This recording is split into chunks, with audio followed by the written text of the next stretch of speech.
Humarap sa proseso ng pananagutan. Ito po ang mensahe ng House Prosecution Team kay Vice President Sara Duterte na nagdiwang ng kanyang kaarawan kahapon.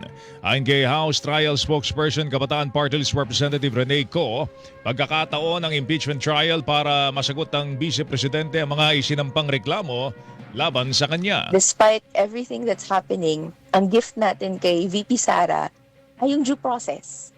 No? Yung pag-iisa-isa ng mga hakbang sa proseso para kung anumang mga aligasyon laban sa kanya, masagot po niya ng maayos. So sana po hawakan niya at ma-enjoy yung birthday wish ng due process.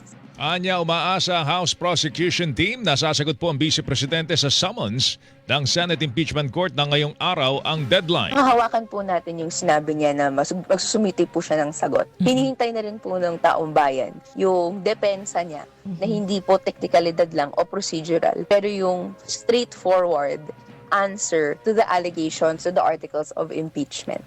So, ito na po kasi yung huling pagkakataon ni VP Sara para ilatag yung kanyang sagot, yung depensa. Pagkatapos po nito, magtutuloy-tuloy na yung paglilitis. Tinig po ni House Trial Spokesperson Kabataan Party List Representative Rene Co.